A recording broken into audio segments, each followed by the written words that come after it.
For many decades, England and France were continually at war with each other, and it was common for recruiting officers to try to persuade Irishmen to join the British Army and fight their battles for them.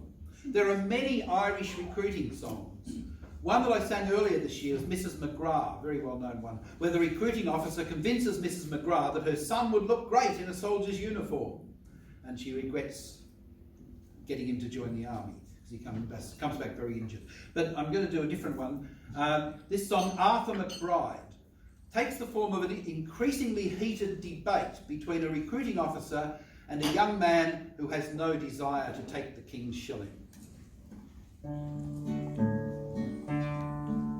I had a first cousin called Arthur McBride, and we went a-walking down by the seaside, seeking good fortune and what might betide, for it being on Christmas morning.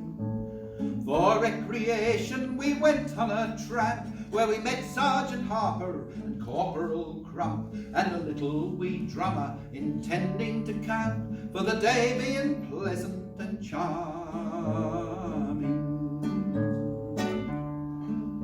Good morning, the sergeant did cry, and the same to you, gentlemen, we did reply. Intending no harm, we made to pass by, for it being on Christmas morning. Says he, my fine fellows, if you will enlist, it's 10 guineas in gold I will stick in your fist, and a crown in the bargain for to kick up the dust, and to drink the king's health in the morning.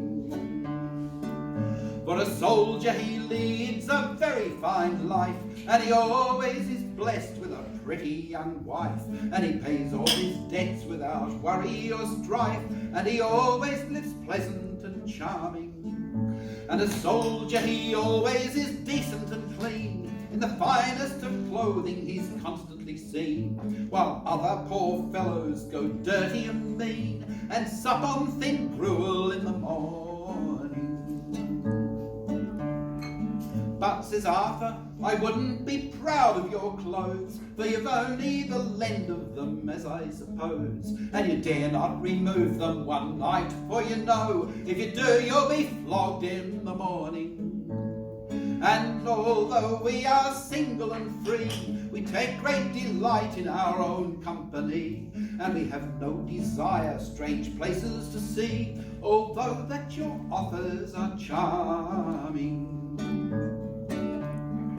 So we have no desire for to take your advance, of hazards and dangers we'll barter our chance, for you'd have no scruples but to send us to France, where we'd surely get shot without warning. Enough, says the sergeant, if I hear one more word, instantly then will I draw out my sword, and run through your bodies as strength can afford. I'll cut off your heads in the morning.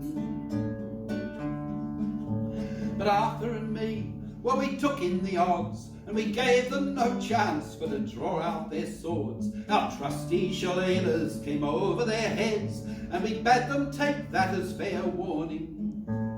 As for the wee drummer, we rifled his pouch, and we made a football of his rowdy-dow-dow, kicked it in the ocean for to rock and to roll, and bade it to tedious returning. And as for the rapiers that hung by their sides, we flung them as far as we could in the tide. To the devil I bid you, cried Arthur McBride, to temper your steel in the morning.